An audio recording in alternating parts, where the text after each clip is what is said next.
Kubatalkan pernikahan 30 menit menjelang akad saat tak sengaja mendengar calon mertua berkata ini di mobil sebelum turun ke venue. Halo Bunda, semoga Bunda semuanya dalam keadaan sehat dan bahagia ya. Sebelum masuk ke ceritanya, jangan lupa absen terlebih dahulu ya. Bunda-bunda semua dari daerah mana saja? Jangan lupa like, komen, dan subscribe channel ini ya. Selamat menonton. Kaca mobil bridal yang bening memantulkan bayanganku. Seorang Yesi yang hampir tidak bisa mengenali dirinya sendiri. Riasan profesional telah menyempurnakan setiap garis wajahku, membuatku terlihat seperti boneka porselen yang rapuh dan anggun. Mahkota kecil yang bertengger di sanggul rambutku terasa dingin. Namun beratnya seolah mengingatkanku pada janji besar yang akan kujalani hari ini. Di luar, panorama venue pernikahan terhampar bagai lukisan impian. Tirai-tirai kain putih berkibar lembut ditiup angin pagi, diterangi oleh sinar matahari yang seolah sengaja bersinar lebih cerah untuk hari istimewa ini. Bunga-bunga segar dalam nuansa ivory dan lavender, yang kupilih sendiri dengan cermat selama berbulan-bulan, menghiasi setiap sudut, memancarkan aroma wangi yang memabukkan. Suara gemericik air mancur kecil di kejauhan nyaris tenggelam oleh desir gaun pengantinku yang berlapis-lapis lace dan sutra. Setiap helainya berbisik tentang mimpi yang sebentar lagi akan menjadi nyata. Dadaku berdebar kencang. Sebuah simfoni indah yang memadukan rasa bahagia, haru, dan grogi yang wajar untuk seorang perempuan yang akan menyerahkan seluruh hidupnya pada satu janji suci. Di sampingku, duduk calon suamiku, Mas Tio. Tampan sekali ia dengan setelan jas abu-abu tua yang membalut tubuhnya dengan sempurna. Dasi kupu-kupu hitam menambah kesan gagahnya. Tangannya yang besar dan hangat menggenggam erat tanganku yang dingin karena gugup. Dia memalingkan kepalanya. Matanya yang selalu membuatku tenggelam itu menatapku lembut. Gugup, sayang? Suaranya rendah dan menenangkan, seperti selalu. Aku mengangguk pelan, mencoba menahan getar di bibirku. Sangat. Ini beneran terjadi, kan, Tio? Aku merasa seperti lagi di dalam mimpi. Dia tersenyum. Sebuah senyum yang dulu selalu berhasil membuatku meleleh dan yakin bahwa dialah orangnya. Ini sangat nyata. Yes. Dan ini adalah mimpi terindahku. Dia mengangkat tanganku, menciumnya pelan. Kita sudah melalui banyak hal, dan akhirnya sampai juga di hari ini. Aku nggak sabar untuk menyebut kau istriku, untuk membangun keluarga bersamamu. Aku menarik napas dalam-dalam, mencoba menenangkan diri. Aku juga. Tapi, semua tamu sudah pada datang? Semuanya pasti lihat kita dari tadi. Biarkan mereka melihat, bisiknya, mendekatkan kepalanya ke bahuku. Biarkan seluruh dunia melihat betapa cantiknya calon istriku hari ini. Mereka boleh irisan. Dia berbisik lagi, suaranya hampir tak terdengar, hanya untukku. Aku nggak sabar menikahimu. Yes, benar-benar nggak sabar. Semua yang terjadi, adalah karena aku mencintaimu lebih dari apapun. Kalimat itu seharusnya menjadi mantra yang menghibur dan mengukuhkan keyakinanku. Tapi entah mengapa, di balik segala kemewahan dan kesempurnaan ini, di sudut hati paling kecil yang kubungkam, ada bisikan halus yang bertanya, benarkah karena cinta? Atau karena kamu adalah pilihan yang paling mudah, paling tidak merepotkan? Aku mengusir pikiran itu segera. Ini hanya pranikah jitters, begitu kubujuk diri sendiri. Semuanya sudah sempurna. Keluargaku menyukainya, keluarganya menerimaku, dan kami saling mencintai. Benar, kan? Mobil melambat dan akhirnya berhenti di area khusus yang tersembunyi dari kerumunan tamu. Detik-detik yang dinanti semakin dekat. Jantungku berdegup kencang, hampir ingin keluar dari dadaku. Sebentar, sayang, kata Mas Tio, melepas genggamannya. Aku turun duluan. Ibu mau bicara sesuatu sebelum acara dimulai. Pastiin semuanya sudah perfect. Dia mencondongkan tubuhnya dan mengecup keningku dengan lembut. Tunggu aku di altar. Yes, aku sayang kamu. Aku sayang kamu juga, balasku. Suaraku sedikit bergetar. Dia pun melangkah keluar, meninggalkanku sendirian di dalam mobil mewah yang tiba-tiba terasa sangat sunyi dan luas. Aku menarik napas panjang, berusaha menenangkan diri, memandangi venue yang indah itu, mencoba mencerna bahwa dalam hitungan menit, hidupku akan berubah selamanya. Aku sama sekali tidak menyadari bahwa perubahan terbesar itu justru akan datang bukan dari ikrar janji suci di altar, tetapi dari sebuah percakapan singkat yang akan kudengar dalam kesempatan yang tak pernah terduga. Suara pintu mobil yang tertutup seolah mengakhiri satu babak dan memulai babak lain yang sama sekali tidak kuduga. Kesendirianku dalam kabin mewah yang ber-AC itu tiba-tiba terasa sangat luas dan menyisakan ruang bagi kecemasan yang selama ini kubungkam. Aku memandangi jendela, melihat bayangan samar Mas Tio yang berjalan cepat menuju venue. Sosoknya yang gagah perlahan menghilang di balik kerumunan panitia yang menyambutnya. Desahan lega keluar dari bibirku. Tinggal menunggu panggung saja. Tunggu aku di altar, bisiknya tadi masih bergema di telinga. Aku mencoba mengatur napas, menenangkan tangan yang masih sedikit gemetar. Mataku secara refleks mencari sesuatu untuk dikendalikan, dan akhirnya tertuju pada tas kecil berisi touch-up makeup yang terbuka di sampingku. Lipstik berwarna nude favoritku, yang dipilih khusus untuk hari ini, terguling keluar dan jatuh terselip di sela-sela kain gaunku yang berlapis. Dengan hati-hati, aku membungkuk, menyibak helai-helai lace dan tulle yang berat. Posisiku yang membungkuk dan tirai kecil jendela yang sebagian tertutup, rupanya membuatku tak terlihat oleh siapapun di luar. Tiba-tiba, suara telepon mendering dari kursi depan. Suara Bu Imelda, calon mertuaku, yang selama ini selalu terdengar manis dan terkontrol, kini terdengar berbeda. Rupanya dia belum turun dan mengira aku sudah keluar lebih dulu. "Halo?" "Iya, sayang," katanya pada penelepon, suaranya datar, tanpa emosi, sangat berbeda dari nada bicaranya yang biasanya ramah dan penuh semangat. "Alhamdulillah, sudah sampai. Acaranya sebentar lagi dimulai." Ada jeda. Sepertinya dia mendengarkan orang di seberang telepon. "Iya, betul." Tio akhirnya nurut juga, katanya lagi, dan ada nada lega yang aneh dalam suaranya, bukan kebahagiaan. Aku sempat khawatir. "Kamu tahu, dia kan dari dulu idealisnya minta ampun. Mau cari perempuan yang karirnya mentereng, yang pintar masak ala chef, yang independen dan, wah, ribet." Jantungku mulai berdetak tidak beraturan. Tanganku yang masih memegang lipstik menjadi kaku. "Yesi?" lanjutnya, dan sebutan namaku dari mulutnya terdengar seperti menyebut sebuah barang. "Ya, baik sih. Kalem. Nggak banyak tingkah. Menurutku, dia, ya, terlalu penurut. Kurang ambisius. Tapi justru itu yang perfect." Dia terkekeh kecil. Sebuah suara yang membuat bulu kuduku berdiri. Dia akan jadi istri yang mudah diatur. Nggak akan bantah Tio. Nggak akan ganggu konsentrasi dan karir Tio. Paling-paling ya urus anak dan urus dapur. Tepat sekali untuknya. Daripada dapat perempuan kayak. Kamu tahu sendiri, yang dulu itu. Suaranya semakin rendah, berbisik. Yang karakternya terlalu kuat, susah dikendalikan. Bisa-bisa Tio jadi unpaid husband. Yesi ini, aman. Dunia di sekelilingku seolah berhenti berputar. Suara gemericik air mancur, desau angin, bahkan detak jam tanganku sendiri. Semuanya menghilang, disedot oleh kekosongan mengerikan yang tercipta oleh setiap kata yang keluar dari mulutnya. Mudah diatur. Kurang ambisius. Hanya untuk urus anak dan dapur. Pilihan yang aman. Aman. Kata itu menggantung di udara, menusuk-nusuk diriku seperti belati yang dihunus perlahan. Selama ini, semua keramahannya, pujiannya tentang kerapian dan kelembutanku, ternyata bukan pujian. Itu adalah checklist yang dia centang untuk memastikan anaknya mendapatkan seorang istri yang tidak akan merepotkan, seorang manage wife. Aku bukan Yesi yang dicintai. Aku adalah Yesi yang convenient. Air mata yang tadi sempat kubendung karena haru, kini mengalir deras tanpa bisa kukendalikan. Butiran air itu jatuh, menetes di atas gaun pengantin putih yang masih terselip lipstik, meninggalkan noda kehancuran yang perlahan merembes. Riasan yang dibuat berjam-jam lamanya mulai luntur, bersamaan dengan luluhnya setiap ilusi dan mimpi indah yang kubangun selama 3 tahun terakhir. Aku terduduk lumpuh, terpaku di kursi mewah itu, dikhianati oleh kebenaran yang diucapkan tanpa sadar oleh wanita yang hampir saja kusapa sebagai ibu. Waktu seakan membeku, terperangkap dalam kabin mobil yang tiba-tiba terasa seperti peti mati berlapis beludru.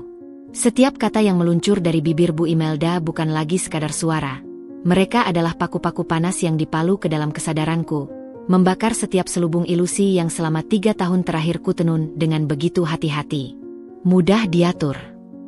Kata-kata itu menggema, menghancurkan gambar diri sebagai seorang partner yang dihargai. Kurang ambisius. Sebuah pentungan yang meremukkan setiap jerih payahku membangun karir kecil-kecilanku, seolah usahaku tak berarti apa-apa. Paling-paling ya urus anak dan urus dapur.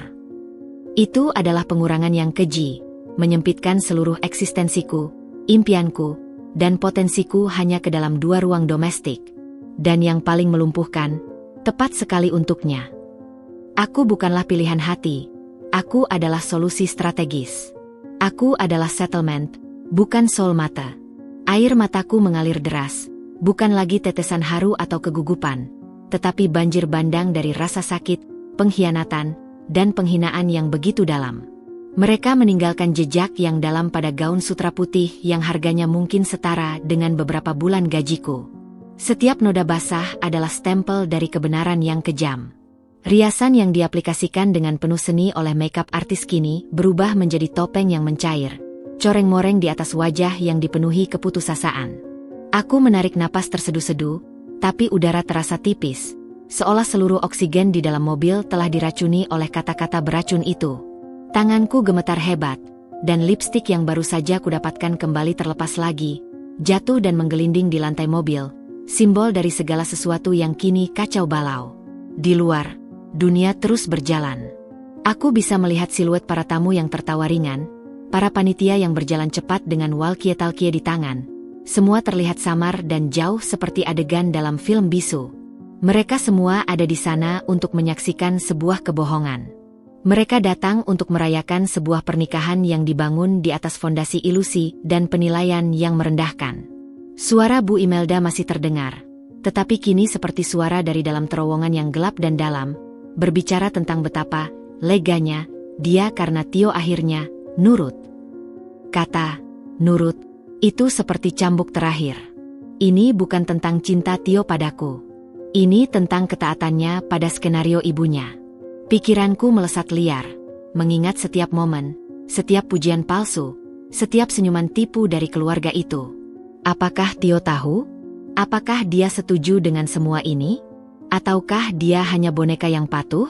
Pertanyaan-pertanyaan itu menghantamku seperti badai, menumbangkan satu persatu keyakinan yang kuyakini selama ini. Aku mencoba mencari udara, mencoba menemukan secuil kekuatan di tengah reruntuhan harga diriku. Aku mendengar Bu Imelda mengakhiri percakapannya. Iya, nanti foto-foto ya. Dah dulu, Yesi sebentar lagi turun. Nama yang diucapkan dengan nada biasa saja, seolah dia tidak baru saja meluluhlantakkan dunia calon menantunya. Kemudian, ada hentakan. Bunyi klik pintu mobil yang hendak dibuka dari luar. Dunia yang beku tiba-tiba berputar kencang lagi. Sinar matahari yang menyilaukan menerobos masuk, dan di baliknya, berdiri sosok yang, beberapa menit lalu, adalah impianku. Sekarang, wajahnya adalah pengingat akan segala kepalsuan itu. Dia membuka pintu, wajahnya bersinar dengan kebahagiaan dan antisipasi. Yes, ayu, Senyumnya pudar seketika, digantikan oleh keheranan dan kekhawatiran yang mendalam.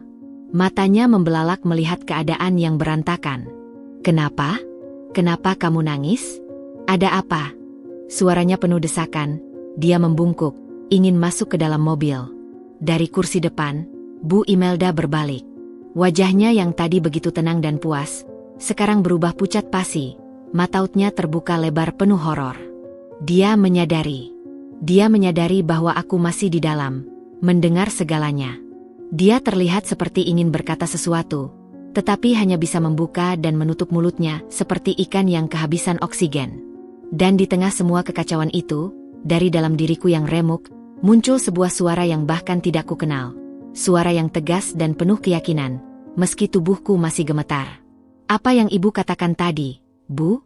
Tanyaku, suaraku serak namun jelas, memotong ketegangan yang menyelimuti mobil itu. Aku menatap langsung ke arah Bu Imelda, menantangnya untuk menyangkal. Dia tersedak, terbata-bata. And nothing. Sayang. Ibu cuma. Ibu bicara sama, Dia gagal menyembunyikannya. Mas Tio melihat ibunya, lalu kembali menatapku. Kebingungannya semakin menjadi-jadi. Ada apa? Yes?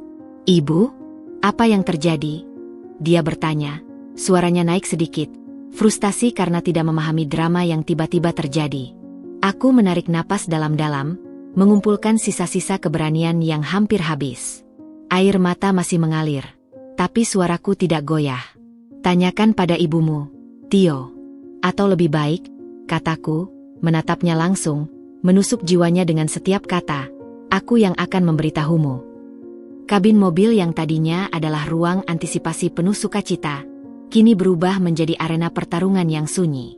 Udara terasa padat, dipenuhi dengan getaran ketegangan yang hampir bisa dirabakan. Aku duduk tegak, meski tulang-tulangku terasa seperti agar-agar, dan menatap langsung kepada Bu Imelda. Air mataku belum sepenuhnya kering, meninggalkan jejak basah di pipi yang membuat riasan mataku sedikit meleleh, tetapi suaraku tidak lagi goyah. Apa yang ibu katakan tadi, Bu? Desaku sekali lagi, kata-kata itu keluar dengan jelas, memotong ilusi kesempurnaan yang mereka coba pertahankan. Bu Imelda terlihat seperti ikan yang terlempar ke daratan. Mulutnya terbuka tutup tanpa suara yang berarti. Wajahnya yang biasanya selalu terpoles rapi dan penuh percaya diri, kini memucat dan berkerut karena panik. Nothing, sayang, katanya, mencoba memaksakan senyum yang justru terlihat pincang dan palsu. Suaranya bergetar, kehilangan nada otoritas yang biasa melekat. Ibu bicara sama teman. Bahas acaranya. Iya, betul. Bahas acaranya yang bagus ini. Jangan overthinking. Yes. Upayanya untuk meremehkan dan mengalihkan perhatian begitu transparan dan justru semakin memperkuat keyakinanku bahwa apa yang kudengar adalah kebenaran yang tak terbantahkan. Mas Tio, yang masih berdiri di pintu mobil dengan wajah yang semakin bingung dan frustasi, melihat ibunya kemudian kembali menatapku. Ibu? Yes? Tolong, ada yang mau kasih tahu aku apa yang sebenarnya terjadi di sini. Suaranya mulai meninggi, dibumbui oleh rasa tidak sabar. Tangannya meraih lenganku dengan lembut. Sebuah sentuhan yang dulu selalu bisa menenangkanku, tetapi kini terasa seperti sengatan listrik. Yes, sayang. Kamu baik-baik saja? Kenapa kamu nangis? Apakah ada yang salah dengan gaunmu? Dengan riasanmu? Katakan padaku, kita akan memperbaikinya. Aku menarik napas dalam-dalam, mengumpulkan setiap serpihan keberanian yang masih tersisa di dalam diriku yang remuk.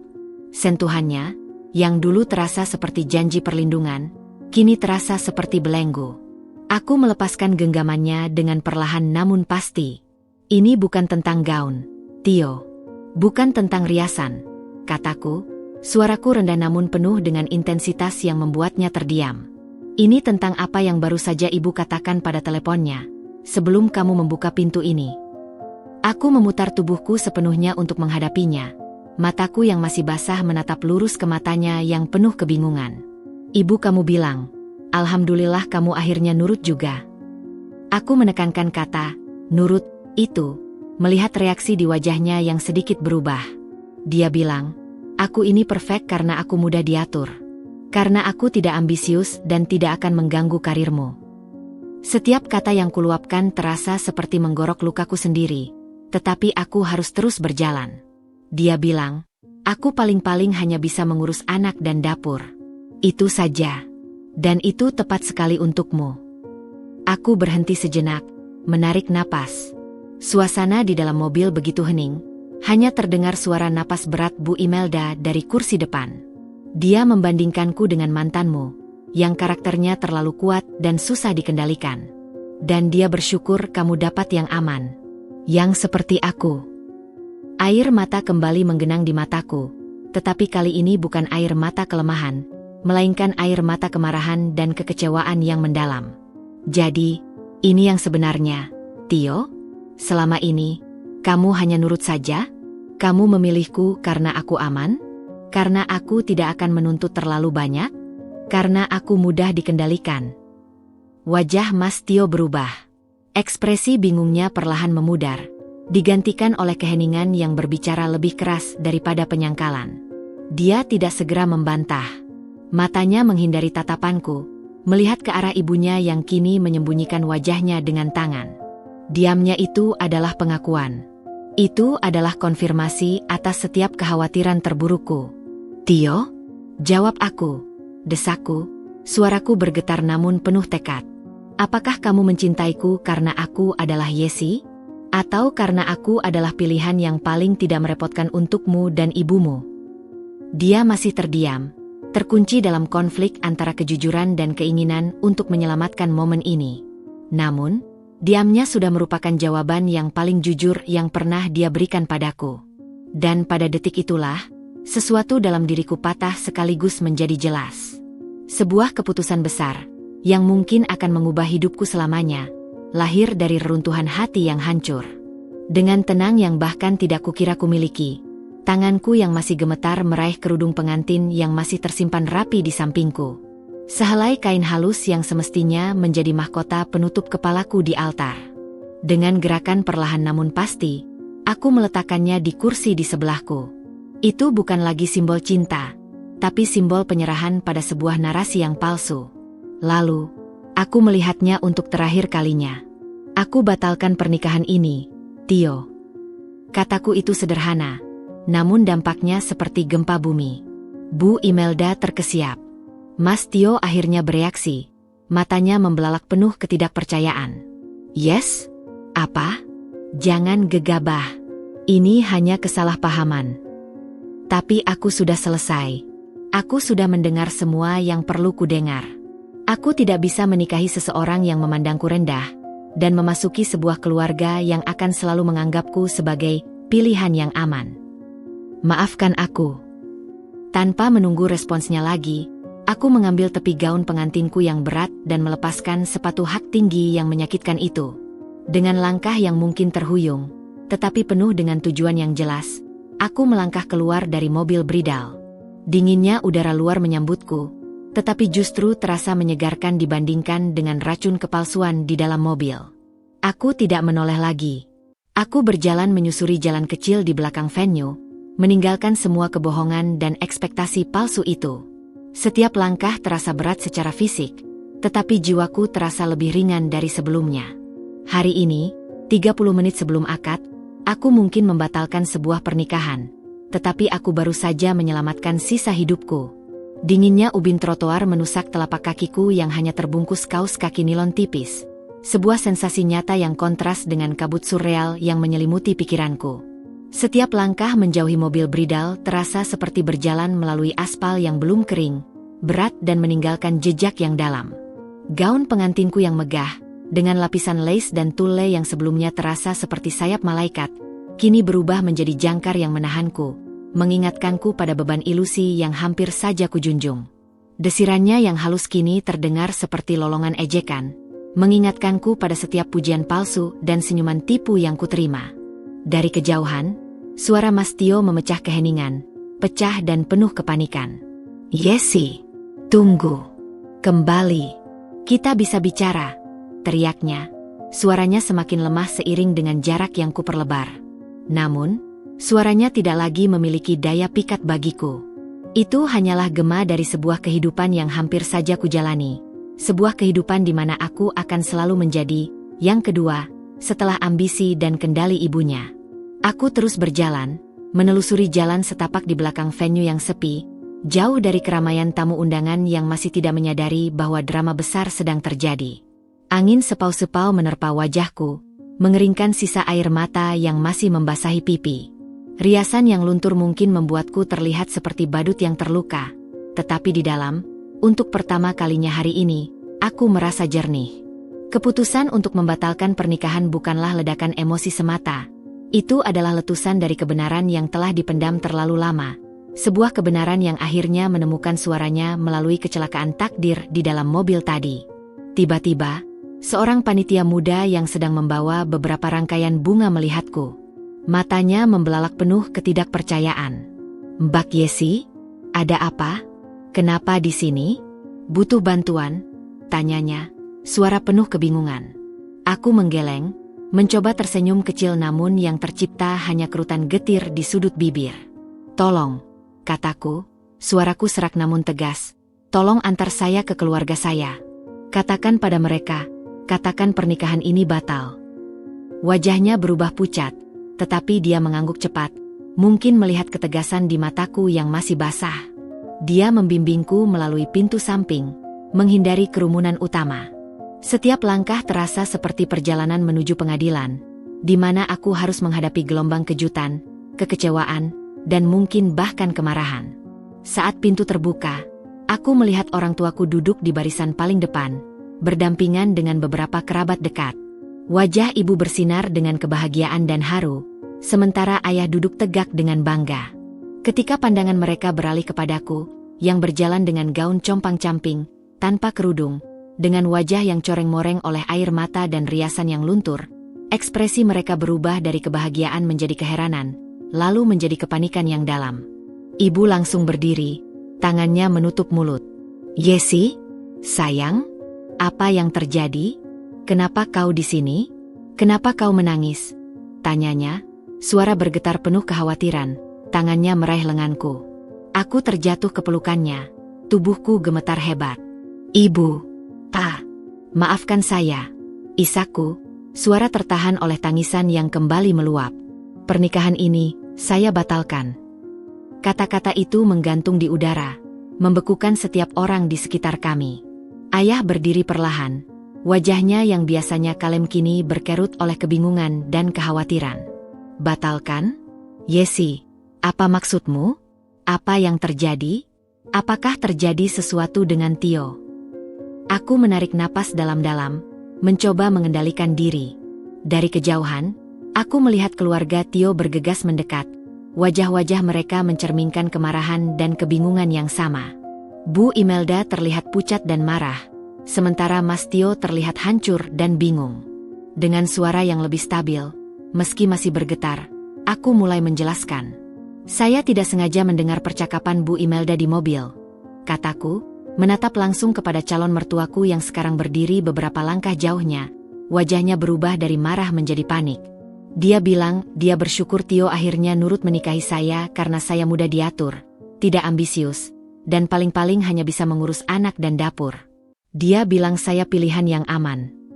Suasana sekitar menjadi senyap. Aku bisa merasakan pandangan semua orang beralih kepada Bu Imelda, yang sekarang mencoba menyangkal. Itu bukan seperti itu. Yesi salah dengar. Aku hanya..." Tapi ayahku memotongnya. Suaranya rendah namun penuh wibawa dan amarah yang tertahan. "Diam." Dia menatapku, matanya penuh dengan rasa sakit namun juga dukungan. "Lanjutkan, nak." Aku menghela napas. Saya tanya Tio, apakah itu yang dia pikirkan tentang saya? Dan dia tidak menyangkal. Dia diam. Diamnya itu jawabannya. Aku menatap Mas Tio, yang kini menunduk, tidak bisa menatapku atau siapapun. Saya tidak bisa menikahi seseorang yang memandang saya begitu rendah. Saya tidak bisa menjadi bagian dari keluarga yang melihat saya hanya sebagai aksesoris yang aman dan mudah dikendalikan. Ibuku memelukku lebih erat, air matanya kini juga mengalir. "Oh, sayangku." Ayahku mendekat, menempatkan tangan di pundakku. "Kau tidak perlu meminta maaf, Yesi. Kau melakukan hal yang benar." Dia kemudian menoleh kepada keluarga Tio, matanya menyala dengan kemarahan yang dingin. "Saya pikir kalian semua perlu pergi sekarang."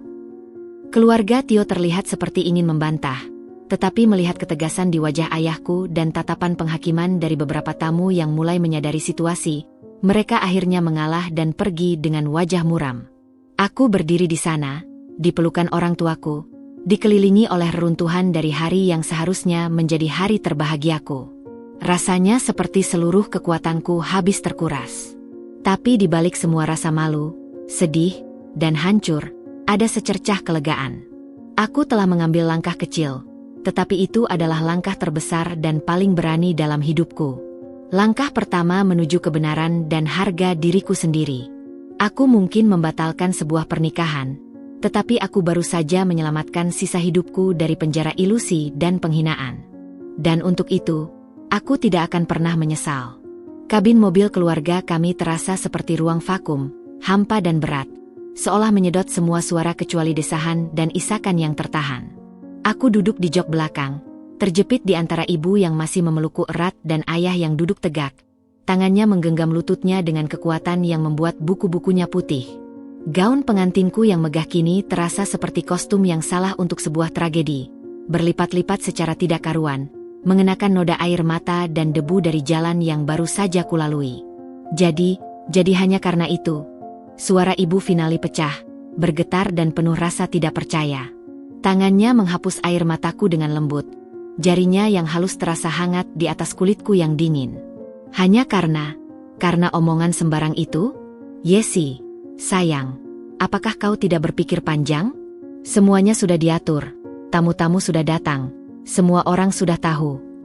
Suaranya terdengar seperti ingin mencari celah, alasan untuk membalikan waktu, untuk menyelesaikan drama ini dan melanjutkan acara. Aku menggeleng, rasa sedih mulai tergantikan oleh kelegaan yang pahit. Bukan hanya omongan sembarang, Bu, jawabku, suaraku serak namun jelas. Itu adalah kebenaran yang mereka sembunyikan selama ini. Itu adalah bagaimana mereka benar-benar memandangku. Aku bukan Yesi untuk mereka.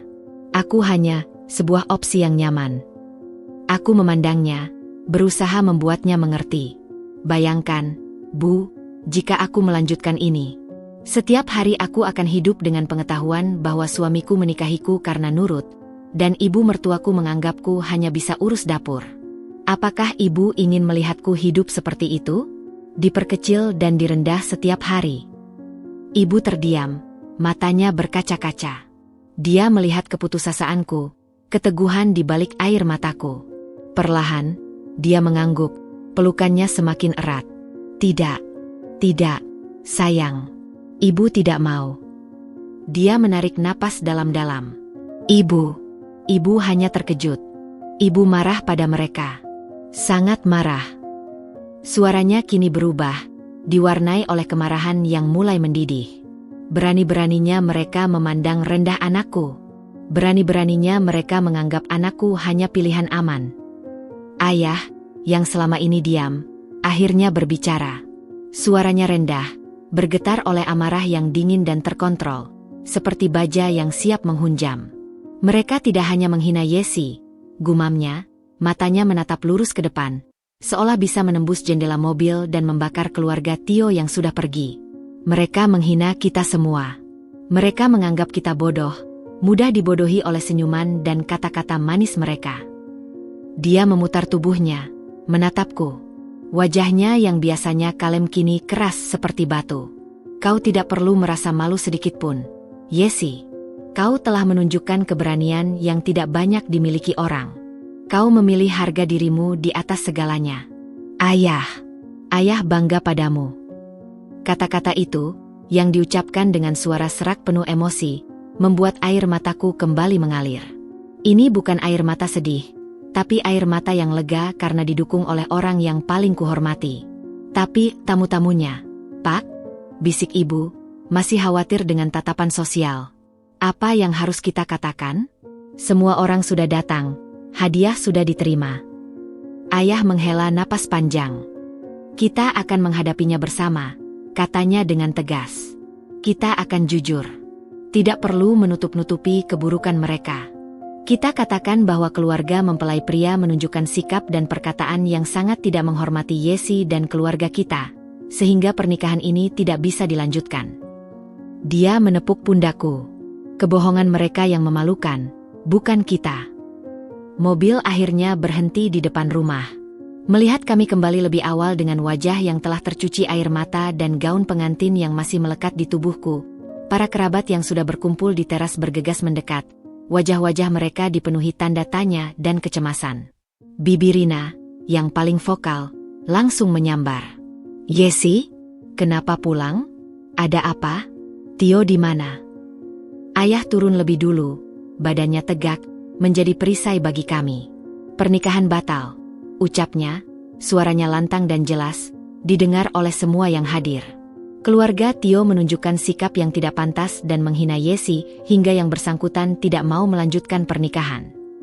Suasana riuh rendah. Pertanyaan berhamburan. Menghina? Bagaimana bisa?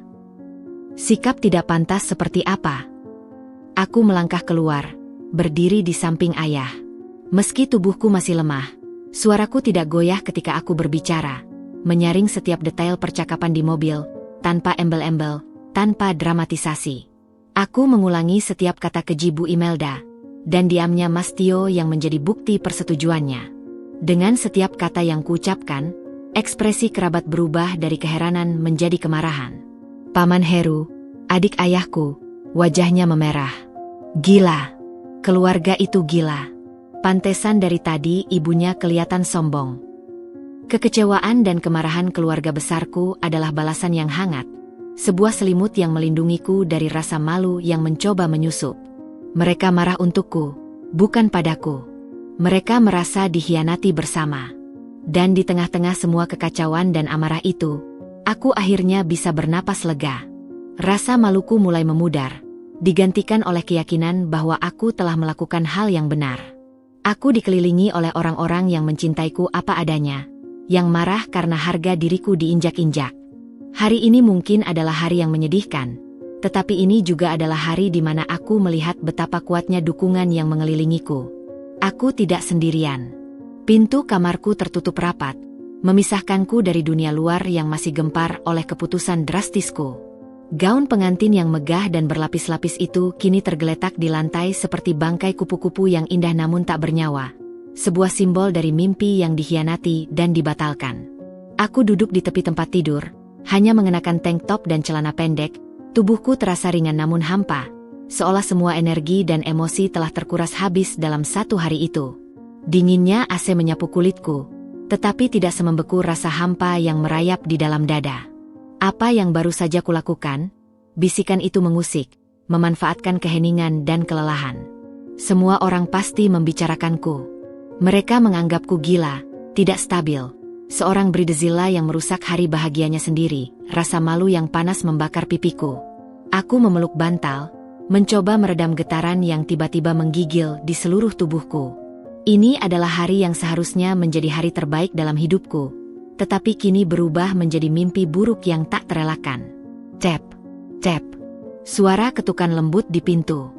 Yesi, sayang, ibu boleh masuk.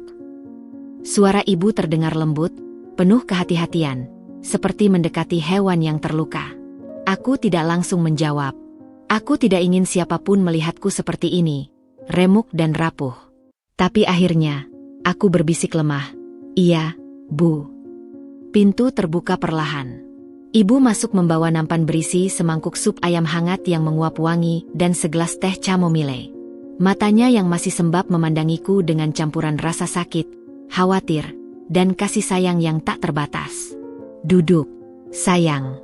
Ibu bawakan sup, pasti dari tadi belum makan, katanya, meletakkan nampan di meja kecil di samping tempat tidur. Dia duduk di sebelahku, tangannya yang hangat mengelus punggungku. Sudah, jangan dipendam sendiri. Ibu di sini. Aku mengangkat kepalaku, air mata kembali menggenang. Apa yang telah aku lakukan, Bu? Semuanya berantakan. Semua orang pasti membenciku sekarang. Jangan bicara begitu. Hardiknya lembut. Tidak ada yang membencimu. Semua orang justru marah pada keluarga itu. Paman dan bibi semuanya bilang, kau kuat dan berani. Dia mendesakku untuk mencicipi supnya. Mereka yang salah, Yesi. Bukan kau.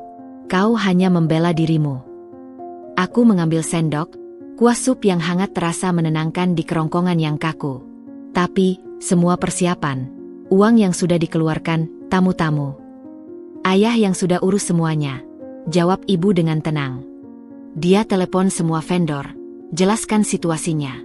Alhamdulillah, mereka mengerti. Untuk tamu, kita akan urus perlahan. Yang penting kau baik-baik. Dia menarik napas. Kadang, sayang, kita harus berani membayar harga untuk kebahagiaan kita sendiri. Harga itu mungkin mahal sekarang, tapi lebih murah daripada harus membayar seumur hidup dengan air mata dan penghinaan. Kata-kata ibu pelan-pelan menembus kabut keputusasaan-ku. Dia tidak menyalahkanku. Dia justru mendukungku. Beberapa jam kemudian, setelah ibu pergi, ponselku yang telah kumatikan mulai bergetar tak henti-hentinya. Aku memberanikan diri menyalakannya. Ratusan notifikasi membanjiri layar. Pesan singkat, panggilan tak terjawab, notifikasi media sosial. Kebanyakan dari teman-teman dekat yang mengirim dukungan dan meminta kabar.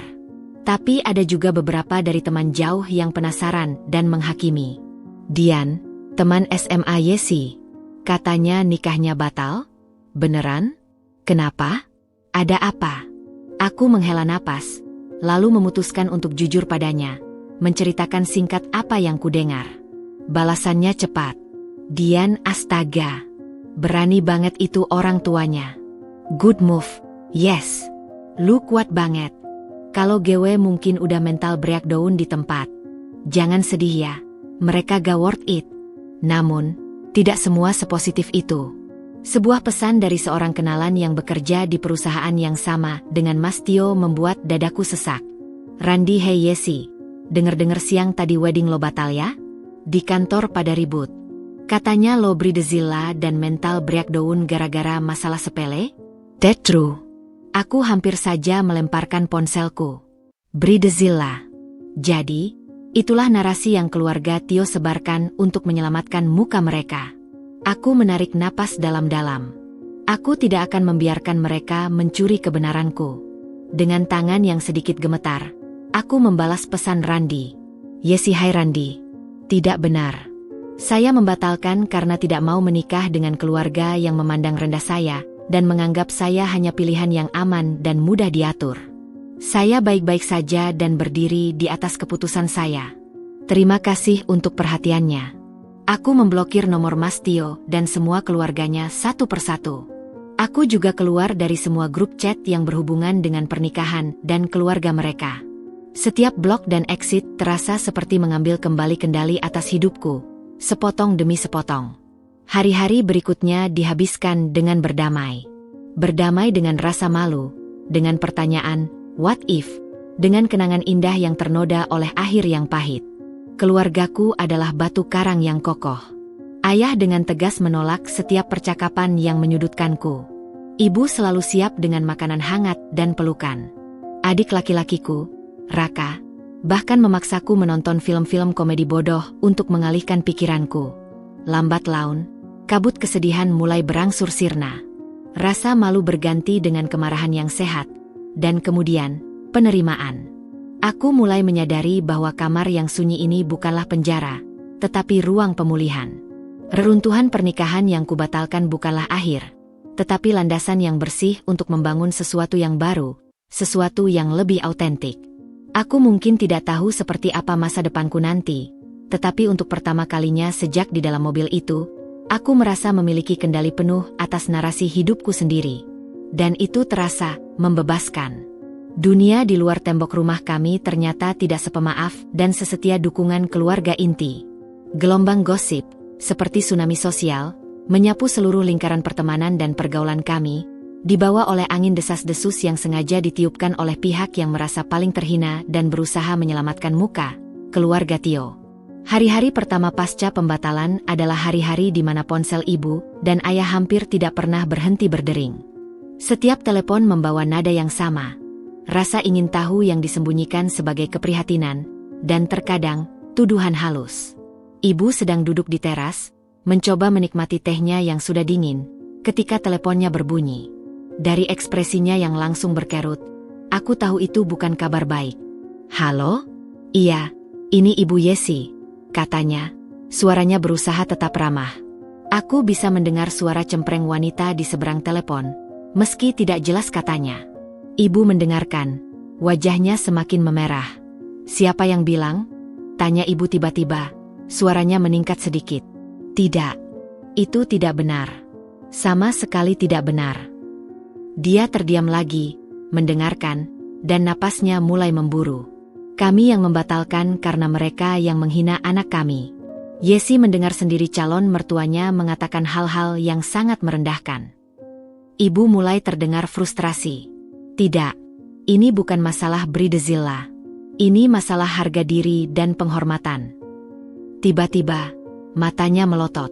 Mental breakdown? Yesi tidak mental breakdown. Dia lebih waras dari siapapun yang memilih tetap dalam pernikahan yang diracuni. Teriak ibu, sesuatu yang sangat jarang dilakukannya. Tanpa basa-basi lagi, dia menutup telepon dengan keras. Tangannya gemetar saat meletakkan ponsel di meja. Itu Ibu Sari, teman arisan, gumam ibu padaku, suaranya serak. Dia bilang, dia dengar dari temannya yang dekat dengan keluarga Tio, bahwa kau membatalkan pernikahan karena stres dan mental breakdown menit-menit terakhir. Marah-marah tidak jelas karena masalah sepele, bahwa kau unstable. Air mata muncul di matanya. Kali ini bukan karena sedih, tapi karena kemarahan yang membara. Berani-beraninya mereka memutar balikan fakta, menjelek-jelekan anak orang. Ayah, yang mendengar keributan dari dalam, keluar dengan wajah muram. Siapa itu? Ibu Sari. Dia dengar gosip bahwa Yesi mental breakdown dan berlaku tidak wajar. Lapor ibu, suaranya masih bergetar. Ayah menghela napas panjang, mencoba menahan amarah. Itulah strategi mereka, katanya. Suaranya dingin dan berbahaya. Mereka tahu mereka salah, jadi mereka menyerang balik dengan memfitnah. Mereka ingin Yesi yang terlihat seperti orang gila, sehingga orang akan lupa pada perkataan keji Bu Imelda. Keesokan harinya, adikku, Raka, yang masih kuliah dan sangat aktif di media sosial, menunjukkan padaku sebuah postingan di Instagram dari seorang akun private. Itu adalah akun teman dari sepupu Mas Tio. Postingannya tidak menyebut nama, tetapi sangat jelas menggambarkan situasiku. Sedih lihat ada keluarga yang harus menghadapi drama di hari haji, semua sudah direncanakan mateng-mateng. Tiba-tiba dibatalkan karena alasan yang let's just say it's not really rational. Some people are just not ready for commitment. Igues. Stay strong for my chosen. You deserve better. Aku membaca komentar-komentar di bawahnya yang penuh dengan dukungan untuk si chosen dan sindiran halus untuk the bride yang tidak stabil. Raka marah. Ini bangsat banget. Yuk, mereka main belakang banget. Harusnya kita bongkar semua. Aku meletakkan ponsel, perutku mual. Rasanya seperti diperkosa reputasiku. Mereka mencuri narasiku dan memutarbalikannya untuk membuat mereka terlihat seperti korban. Tidak, kataku. Suaraku lebih tenang dari yang kukira. Kita tidak akan turun ke level mereka. Membalas gosip dengan gosip hanya akan membuat kita seperti mereka. Kebenaran tidak perlu dibela dengan teriakan. Tapi yuk, reputasimu, protes Raka. Reputasi yang dibangun di atas gosip akan runtuh dengan sendirinya, sahut ayah yang berdiri di ambang pintu, mendengarkan. Biarkan mereka berkata apapun. Orang-orang yang punya pikiran waras akan melihat mana yang lebih masuk akal. Seorang perempuan yang tiba-tiba mental breakdown, atau sebuah keluarga yang arogan dan menghina. Ayah benar. Beberapa hari kemudian, beberapa teman dekat keluarga Tio yang hadir di venue dan melihat langsung ekspresi panik dan bersalah keluarga itu mulai bertanya-tanya. Seorang teman ibu yang kebetulan adalah saudara dari vendor bunga bercerita bahwa vendor WO sempat berbisik padanya tentang percakapan serius di mobil bridal yang membuat mempelai wanita menangis. Perlahan-lahan, meski gosip buruk masih beredar, mulai ada keraguan. Orang-orang mulai mempertanyakan, kenapa ya keluarga mempelai wanitanya begitu tenang dan tidak membalas? Kalau memang Yesi yang salah, pasti keluarganya akan berusaha membela atau minta maaf. Diamnya keluarga kami justru menjadi senjata yang powerful. Kami tidak membenarkan, tidak menyangkal, tidak menyerang balik. Kami hanya melanjutkan hidup. Dan dalam kesunyian itu, kebenaran pelan-pelan mulai menemukan suaranya sendiri, menyadari bahwa tanah di bawah narasi keluarga Tio sama rapuhnya dengan kebanggaan mereka yang ternoda. Gosip adalah makhluk hidup yang aneh. Ia bisa menyebar dengan cepat seperti api di sabana, tetapi ia juga bisa berbelok arah secara tak terduga, ditiup oleh angin kebenaran yang meski pelan, tak terhindarkan. Demikianlah yang mulai terjadi pada narasi yang coba dibangun oleh keluarga Tio. Suatu sore, sekitar seminggu setelah pembatalan itu, ibu menerima telepon dari seorang wanita bernama Ibu Ani. Ibu Ani adalah pemilik sebuah usaha catering kecil yang cukup terkenal di kalangan tertentu, dan kebetulan, dia adalah kenalan dari salah seorang wedding organizer, WO, yang bekerja di acara kami yang gagal. Bu, saya Ibu Ani. Maaf mengganggu. Suara di telepon terdengar serius dan berhati-hati. Saya dengar tentang kejadian yang menimpa putri ibu. Sungguh disayangkan. Ibu, yang sudah mulai lelah dengan telepon-telepon seperti ini, menjawab dengan nada datar. Terima kasih atas perhatiannya, Bu. Kami sedang berusaha melupakan. Iya, Bu. Itu sebabnya saya menelepon, balas Ibu Ani. Saya kebetulan dekat dengan Mbak Sisi, salah satu WO di acara putri ibu. Dia sebenarnya merasa sangat bersimpati pada Mbak Yesi. Ibu terdiam, penasaran. Oh, ya. Iya. Jadi, pada hari H itu, Mbak Sisi kebetulan sedang berada di dekat mobil bridal, memastikan semua persiapan terakhir. Dia tidak sengaja mendengar suara raised voice dari dalam mobil, dan melihat Mbak Yesi keluar dengan wajah penuh air mata dan ekspresi yang hancur. Dia juga melihat ekspresi panik dan bersalah dari keluarga pihak pria. Ibu Ani berhenti sejenak. Dia mendengar sepenggal percakapan, Bu, tentang mudah diatur, dan pilihan aman. Dia tidak mendengar semuanya, tapi cukup untuk tahu bahwa ada sesuatu yang sangat tidak beres. Ibu membeku. Ini adalah saksi independen.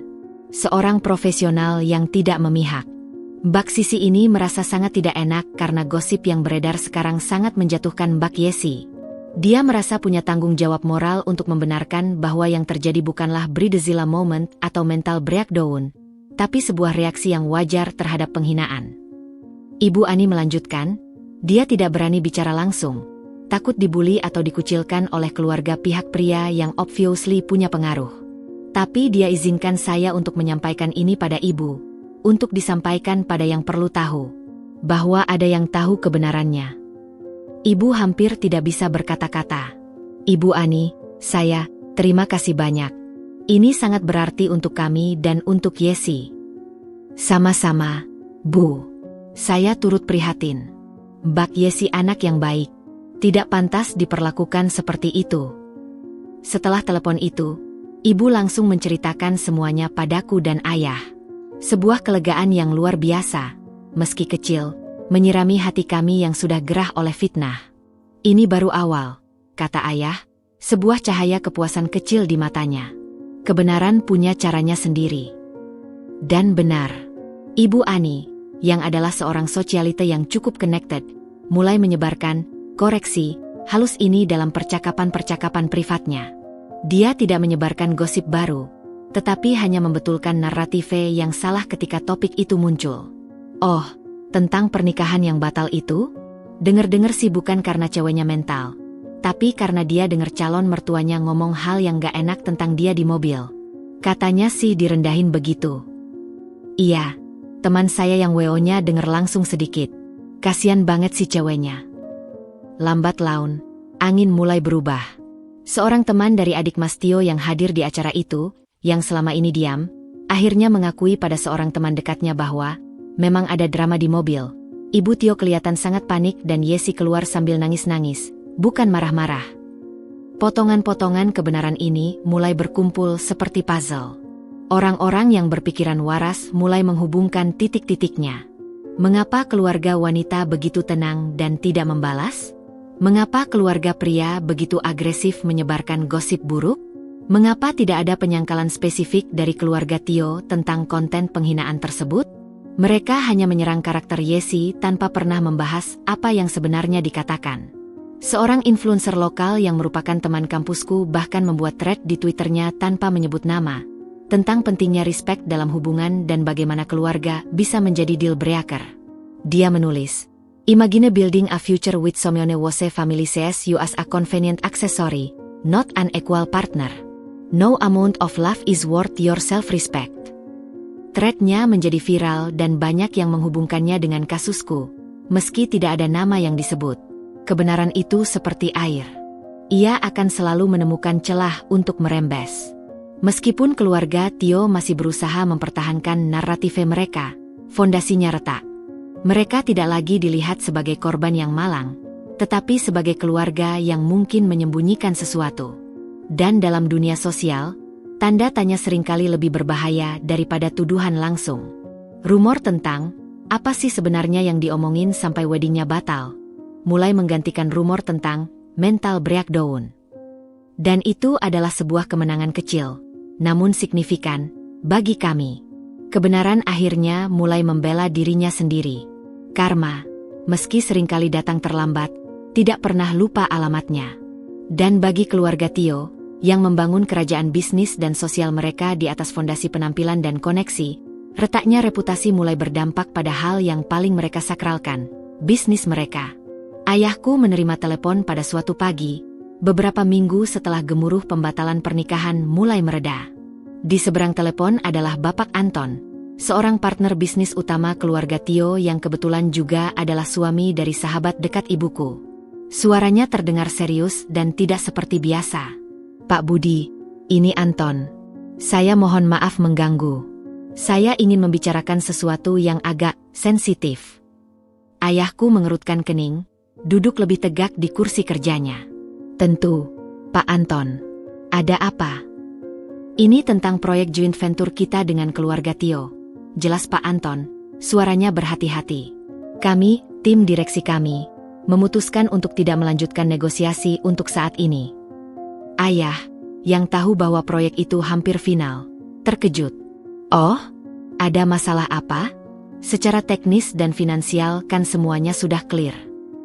Bukan masalah teknis atau finansial, Pak, jawab Pak Anton, terdengar agak tidak nyaman. Ini, lebih ke masalah trust dan integrity. Dia berhenti sejenak, seolah memilih kata-katanya.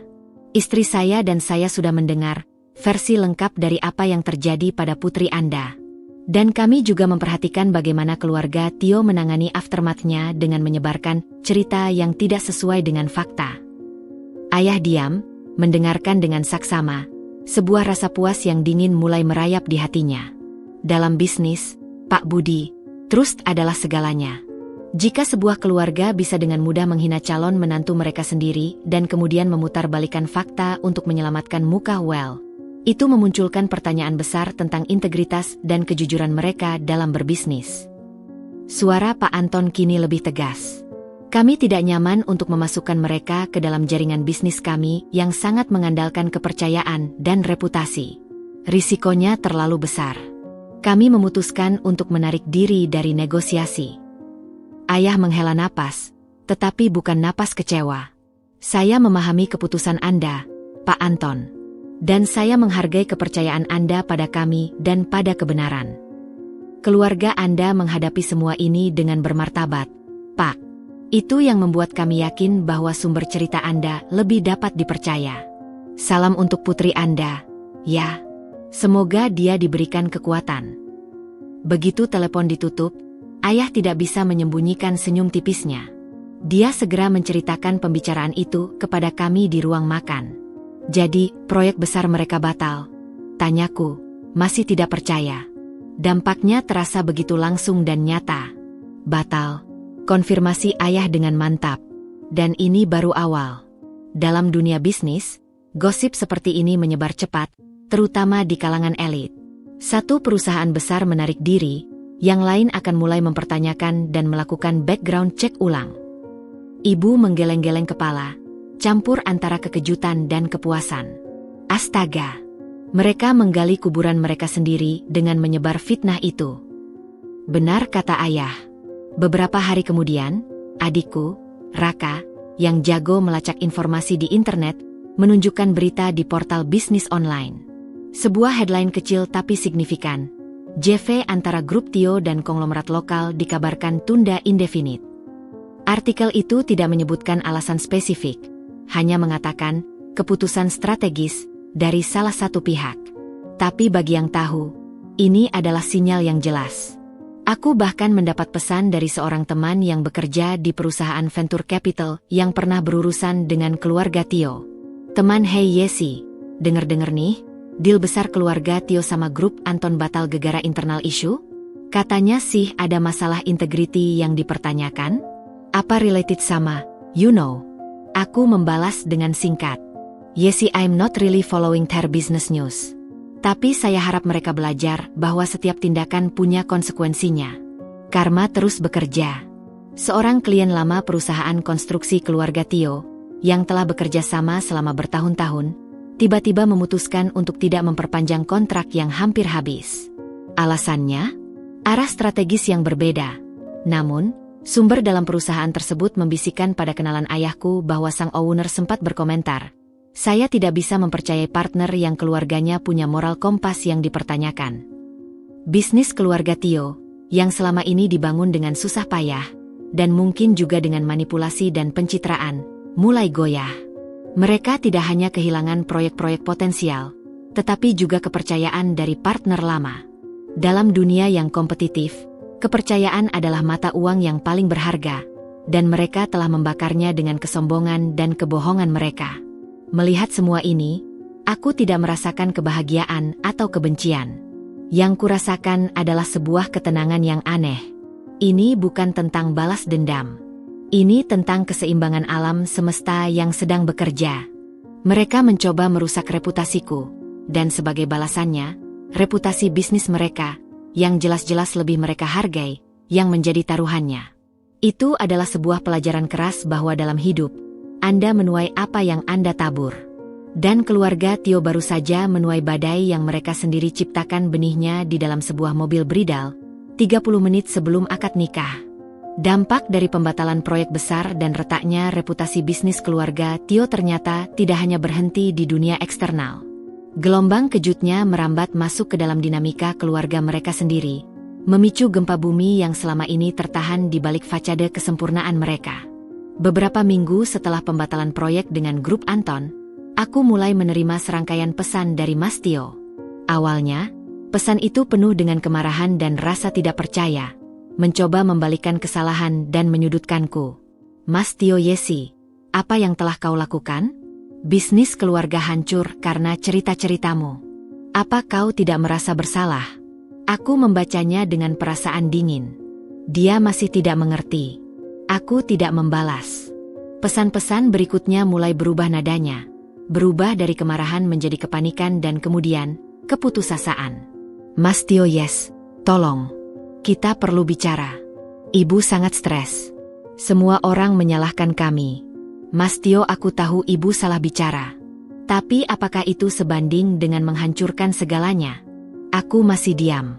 Bagaimana mungkin dia masih melihat ini sebagai salah bicara, dan bukan sebagai sebuah penghinaan yang mendalam terhadap integritas dan masa depanku? Kemudian, suatu malam, ponselku bergetar dengan sebuah panggilan tak dikenal. Aku hampir menolaknya, tapi sesuatu membuatku mengangkatnya. Suara di seberang sana adalah suara Mas Tio, tetapi terdengar sangat berbeda, lemah, parau, dan penuh kelelahan. "Yes? Yes, kamu di sana?"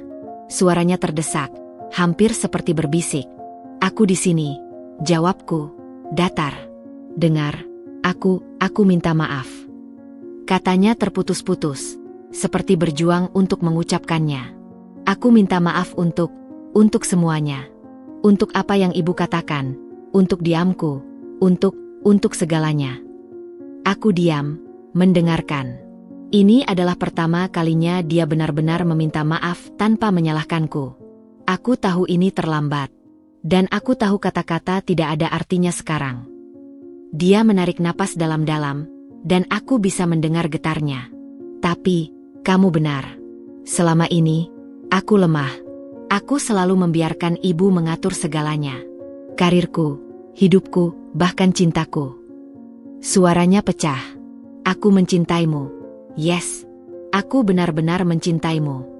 Tapi, cintaku padamu tidak pernah cukup kuat untuk melawan keinginan ibu. Aku selalu takut mengecewakannya.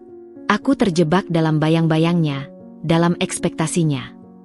Dia mulai bercerita, dengan suara hancur, tentang bagaimana setelah kepergianku dan runtuhnya bisnis, hubungannya dengan ibunya memburuk drastis.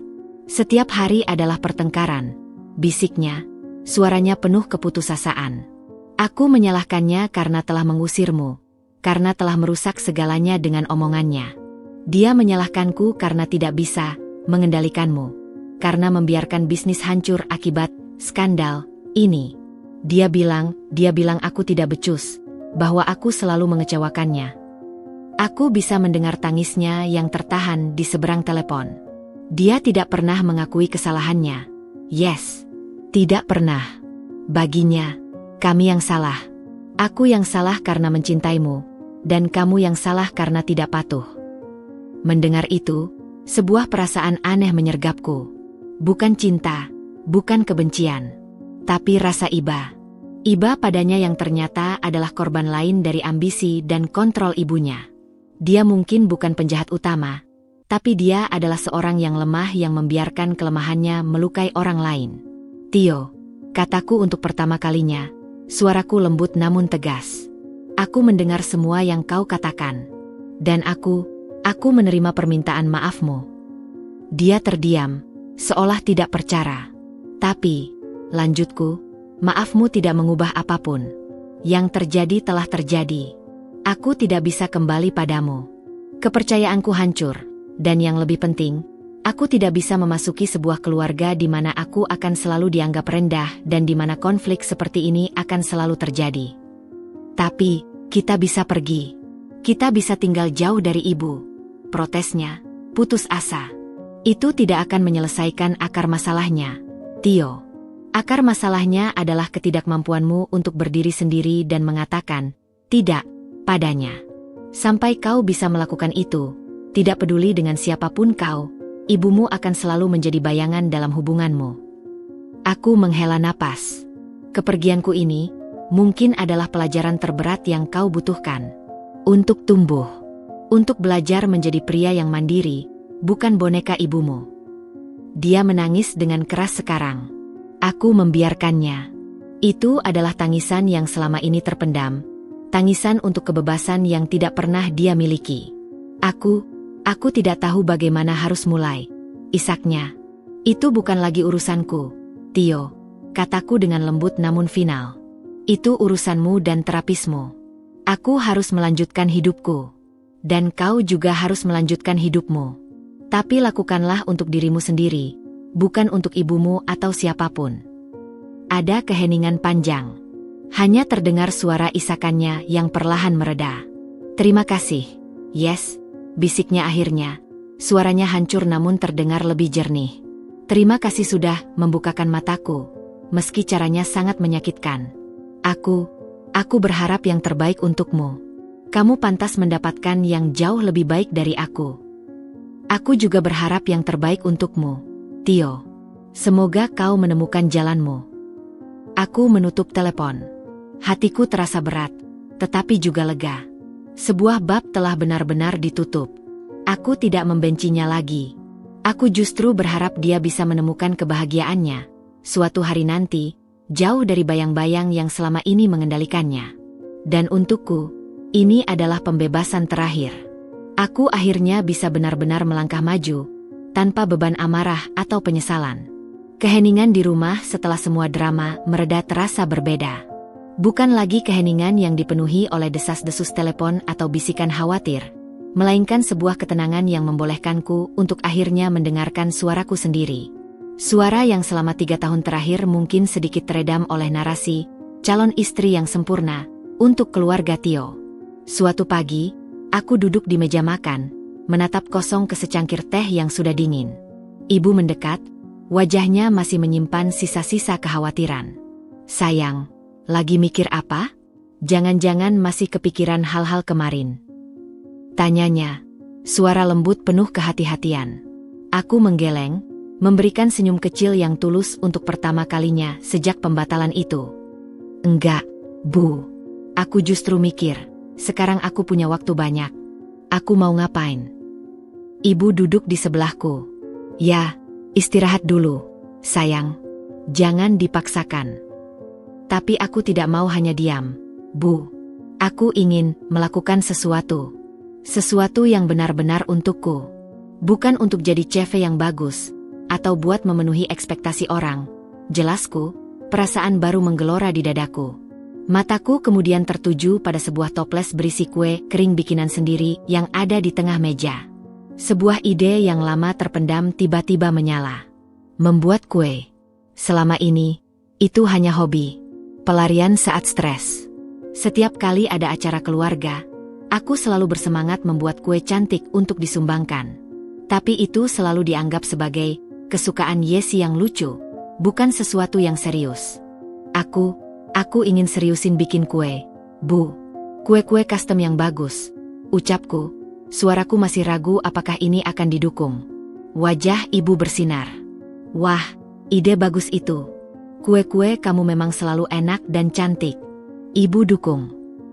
Dukungan ibu memicu semangatku. Siang itu juga, aku membuka laptop dan mulai melakukan riset.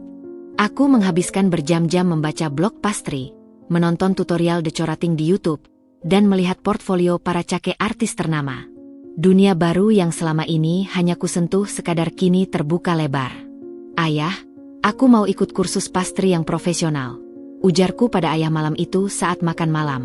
Dan aku mau pakai sebagian uang refund dari vendor wedding buat beli oven dan mixer yang lebih bagus. Buat investasi. Ayah mengangkat alis, terkejut, tetapi kemudian senyum bangga muncul di wajahnya. Wah, akhirnya passion MU keluar juga. Sudah ayah bilang, jangan hanya dipendam. Ayah setuju. Uangnya untuk sesuatu yang produktif, bukan untuk melupakan, tapi untuk membangun. Itu jauh lebih baik. Beberapa hari kemudian, aku sudah mendaftar di sebuah kursus patisserie untuk pemula. Kelas pertamaku membuatku gugup. Aku dikelilingi oleh orang-orang yang mungkin lebih muda atau sudah punya dasar. Tapi begitu aku memegang spatula dan mulai mengocok adonan, sebuah ketenangan aneh menyergapku. Ini feels right. Ini adalah duniamu. Sore setelah kelas pertama, Raka melihatku sibuk mencatat resep di dapur. Loh, Yuk, beneran serius nih jadinya? Tanyanya sambil mencicipi adonan brownies yang lagi kuaduk. Beneran dong, jawabku sambil tersenyum. Gimana? Enak nggak? Enak banget. Jualan aja, yuk. Namain, brownies hati yang hancur. Laris pasti, candanya. Aku melempar lap dapur ke arahnya, tertawa. Garing, Ra. Tapi, jualan? Candanya memicu ide. Aku mulai dari yang kecil. Aku membuat akun Instagram untuk kue-kueku, Yesis Delik. Awalnya hanya posting kue brownies atau cookies biasa untuk teman-teman dekat dan keluarga yang memesan. Tapi aku selalu menghiasnya dengan ekstra detail. Belajar teknik baru dari kursus. Komentar pertama dari seorang stranger membuat jantungku berdebar. Dessert lover wah, brownie looks moist banget. Ada yang jual. Aku membalas dengan gemetar. Yesis Delik iya, Mbak. Bisa order via DM. Pesanan pertama dari orang tidak dikenal itu adalah sebuah pencapaian kecil yang terasa sangat besar. Aku membungkusnya dengan sangat hati-hati, menuliskan notes terima kasih dengan tangan yang masih bergetar. Pelanggan itu kemudian membalas di DM. Dessert lover enak banget. Mbak, next order lagi ya. Sebuah kebahagiaan sederhana yang murni, yang berasal dari usahaku sendiri, menyirami jiwaku yang sempat kering. Ini bukan tentang menjadi yang mudah diatur. Ini tentang menjadi Yesi yang berani mencoba, yang belajar, dan yang membangun sesuatu dari nol. Setiap kue yang berhasil, setiap pesanan yang masuk, adalah sebuah pengingat bahwa aku lebih dari sekadar pilihan yang aman. Aku adalah seorang creator, seorang pejuang, dan yang paling penting, aku adalah diriku sendiri. Dan untuk pertama kalinya dalam waktu yang lama, itu terasa lebih dari cukup. Sementara aku sibuk membangun duniamu yang baru dengan tepung, gula, dan impian, dunia yang kutinggalkan, dunia keluarga Tio, sedang mengalami gempa susulan yang tak kunjung henti. Karma tidak hanya berbisik di koridor bisnis, tetapi juga menyusup ke dalam lingkaran sosial yang menjadi kebanggaan dan benteng terakhir Bu Imelda. Ibu mendapat kabar dari seorang teman dekatnya yang masih berada di orbit sosial yang sama dengan Bu Imelda. Pertemuan-pertemuan arisan dan lunch yang dulu dihadiri dengan penuh gaya oleh Bu Imelda, kini diwarnai oleh kehadirannya yang semakin jarang dan canggung ketika dia hadir. Jadi, ceritanya, kata ibu sambil duduk bersamaku di dapur, menyeruput tehnya, di arisan bulan lalu, Bu Imelda datang seperti biasa, mencoba bersikap seolah tidak terjadi apa-apa. Tapi suasana langsung berubah, jadi kikuk. Aku berhenti mengocok adonan, mendengarkan dengan perhatian penuh. Dia mencoba memimpin pembicaraan seperti biasa, membahas rencana charity event yang dia gagas, tapi responnya datar. Lanjut ibu, matanya berbinar sedikit, bukan dengan kebencian, tapi dengan rasa keadilan yang terpuaskan. Perempuan-perempuan itu hanya mengangguk-angguk sopan, tidak ada antusiasme. Lalu, salah satu dari mereka, Ibu Lisa, tiba-tiba mengalihkan pembicaraan ke anaknya yang baru saja melahirkan, dan semua orang langsung antusias, meninggalkan Bu Imelda sendirian di tengah pembicaraan. Bayangan itu terasa begitu jelas. Bu Imelda, yang selalu menjadi pusat perhatian, tiba-tiba diabaikan. Arogansinya yang biasa terpancar, kini mungkin tertutup oleh aura malu dan kesepian. Katanya, dia pulang lebih awal dari arisan itu, dengan alasan tidak enak badan, tambah ibu. Tapi teman ibu yang melihatnya bilang, wajahnya hancur. Dia seperti menyadari bahwa dia telah jatuh dari tahtanya. Tidak hanya di arisan. Seorang kenalan yang kebetulan berprofesi sebagai event organizer bercerita pada bibiku bahwa usaha catering kecil-kecilan yang dikelola Bu Imelda, yang lebih merupakan proyek gengsi daripada bisnis serius, mulai kehilangan pelanggan tetap. Beberapa klien langganannya, yang biasanya order untuk acara gathering atau pengajian, pada pindah ke catering lain, kata bibi saat berkunjung. Katanya, alasannya biasa saja, coba yang baru, atau harganya lebih kompetitif. Tapi kita tahu, ini efek dari gosip yang beredar. Orang-orang jadi malas berurusan dengan namanya.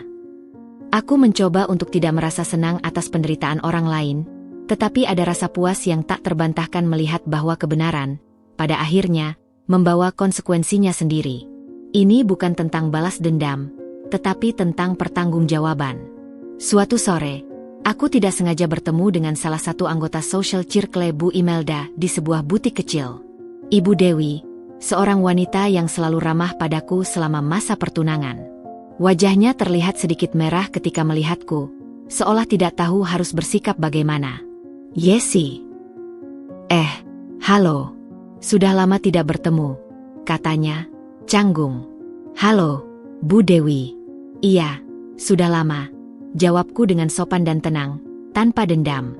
Dia melirik sekeliling, lalu menurunkan suaranya. Ibu dengar tentang, ya, semuanya. Dia mendesah. Ibu turut prihatin. Sayang, itu sangat tidak menyenangkan. Terima kasih, Bu. Saya sudah baik-baik saja sekarang, jawabku sambil tersenyum kecil. Dia mengangguk, lalu, seolah tidak bisa menahan diri, berkata, dia, Bu Imelda, dia tidak seperti dulu. Sekarang sering menyendiri. Kadang kami mengajaknya lunch, dia menolak. Sepertinya, malu. Ibu Dewi menghela napas. Sedih juga melihatnya. Tapi ya, setiap tindakan ada konsekuensinya, bukan? Aku hanya mengangguk, tidak ingin berkomentar lebih jauh. Saya harap dia menemukan kedamaian, Bu. Pertemuan itu mengukuhkan apa yang telah kudengar. Benteng sosial Bu Imelda telah runtuh. Perempuan-perempuan yang dulu berkumpul di sekitarnya untuk status dan koneksi, kini perlahan menjauh, meninggalkannya sendirian dengan arogansi dan kebanggaan yang telah hancur. Melihat kejatuhannya, aku justru tidak merasakan kemenangan. Yang kurasakan adalah sebuah pelajaran yang mahal. Kehidupan yang dibangun di atas penampilan, gengsi, dan pencitraan, pada akhirnya akan rapuh. Ketika topeng itu terlepas, yang tersisa hanyalah kehampaan dan kesepian. Aku kembali ke dapurku, ke adonan kue yang menunggu. Di sini, di antara aroma vanila dan coklat yang hangat, tidak ada yang palsu. Hanya kerja keras, passion, dan hasil yang nyata. Dan itu, bagiku, jauh lebih berharga daripada tahta sosial manapun. Arogansi mungkin jatuh, tetapi kerendahan hati dan ketekunan akan selalu membangun sesuatu yang abadi. 1 tahun telah berlalu sejak hari yang mengubah hidupku. Musim hujan kembali tiba, tetapi kali ini, rintik hujan yang mengetuk jendela kamarku tidak lagi membawa kesedihan. Mereka adalah soundtrack yang menenangkan untuk perjalananku yang baru. Yesis Delik telah berkembang dari sekadar hobi yang sembunyi-sembunyi menjadi sebuah usaha home industry yang cukup diperhitungkan. Aku tidak lagi hanya menerima pesanan dari teman dan keluarga. Sekarang, Ada pelanggan tetap yang memesan kue untuk acara ulang tahun, pertunangan, bahkan pernikahan kecil. Ironis, tapi terasa seperti sebuah kemenangan pribadi yang manis. Suatu sore, aku sedang sibuk menyelesaikan pesanan cupcake untuk baby shower. Tanganku lincah mempipa butter ceream berbentuk bunga-bunga mungil. Sebuah keterampilan yang kukuasai setelah berjam-jam berlatih dan banyak sekali percobaan yang gagal. Ibu masuk ke dapur. Wajahnya berbinar melihat hasil kerjaku. Wah, cantik sekali. Sayang, laris terus nih. Besok ibu pesan mixer yang lebih besar ya. Yang ini sudah kayaknya kecapean. Candanya sambil menyentuh mixer tua yang setia menemaniku sejak awal. Aku tertawa. Iya, Bu. Terima kasih. Rasanya aneh membayangkan bahwa dulu, terima kasih, ku yang paling tulus adalah untuk sebuah setelan peralatan masak mewah dari keluarga Tio yang membuatku merasa seperti sedang dipersiapkan untuk peran istri yang baik. Sekarang, terima kasih untuk sebuah mixer yang lebih besar terasa seperti sebuah pencapaian yang jauh lebih berarti. Ayah dan ibu bangga padamu, Yesi, kata ibu tiba-tiba, suaranya lembut dan penuh arti. Kamu tidak terpuruk, kamu bangkit, dan kamu membangun sesuatu dengan tanganmu sendiri. Itu yang paling penting. Aku berhenti sejenak, menatapnya. Aku juga bangga pada diriku sendiri, Bu, aku mengakui, sesuatu yang dulu jarang kukatakan. Ternyata, aku bisa lebih dari yang mereka, dan bahkan yang aku sendiri kira. Pernyataan itu bukan tentang membanggakan diri secara sombong. Itu adalah pengakuan yang jernih. Aku telah melalui api penghinaan dan rasa malu, dan alih-alih hangus, aku justru ditempa menjadi sesuatu yang lebih kuat dan lebih jelas bentuknya. Beberapa minggu kemudian, sebuah brand lokal yang cukup terkenal menghubungiku melalui DM Instagram. Mereka tertarik untuk berkolaborasi membuat limited edition dessert box untuk hari Valentine. Aku hampir tidak percaya. Ini adalah level yang sama sekali berbeda. Local branded High Yesis Delict. Kami suka banget dengan estetik dan cerita di balik kue-kue kamu. Apakah tertarik untuk kolaborasi? Kita bisa meeting untuk diskusi lebih lanjut. Jantungku berdebar kencang. Aku menunjukkan pesan itu kepada ibu dan ayah yang sedang berkumpul di ruang keluarga. Alhamdulillah, teriak ibu, memelukku erat. Ini rezeki yang tidak disangka-sangka, Nak. Ayah membaca pesannya dengan cermat, lalu tersenyum bangga. Ini karena kerja keras dan konsistensimu, Yesi. Mereka tidak akan menghubungimu jika kue kamu tidak enak dan fotonya tidak bagus. Ini hasil usahamu sendiri. Meeting kolaborasi itu berjalan lancar.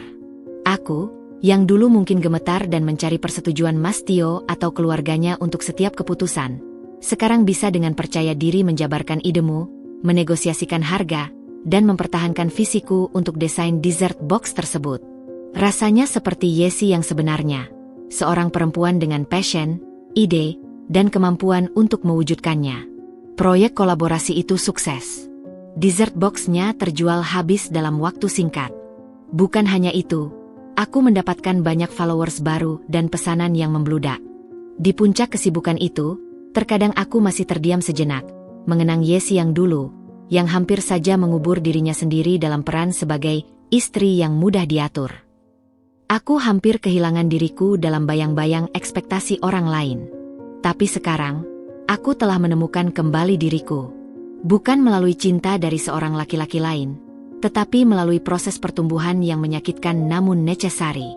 Aku belajar bahwa cinta yang paling penting adalah cinta pada diri sendiri dan penghargaan atas kemampuan sendiri. Aku melihat sekeliling dapur kecilku yang berantakan namun penuh dengan karya dan kebahagiaan. Ini bukan tentang membuktikan sesuatu pada keluarga Tio. Ini tentang membuktikan pada diriku sendiri bahwa aku, Yesi, dengan segala kekurangan dan kelebihanku, cukup. Bahwa ambisiku, meski tidak segede orang lain, adalah valid dan berharga. Dan bahwa kebahagiaan sejati itu dibangun dari dalam, bukan dari persetujuan atau penilaian orang lain. Aku bukan lagi pilihan yang aman. Aku adalah pilihan yang tepat untuk diriku sendiri. Dan itu adalah identitas yang jauh lebih membanggakan. Pameran Usaha Kreatif Kota adalah event tahunan yang memamerkan produk-produk terbaik dari pengusaha lokal, mulai dari kerajinan tangan hingga kuliner. Tahun ini, Yesis De Ligt berhasil mendapatkan sebuah booth kecil berkat rekomendasi dari brand lokal yang pernah berkolaborasi denganku. Boothku sederhana namun cantik, dihiasi dengan taplak meja lace putih dan dekorasi bunga kering. Dengan display kue-kue yang aku buat khusus untuk event ini, macarons berwarna pastel, cup cake dengan butter ceriam flowers yang intricate, dan mini cakes yang elegan. Hari kedua pameran ramai dikunjungi. Aku sibuk melayani pelanggan, menjelaskan rasa, dan mengemas pesanan.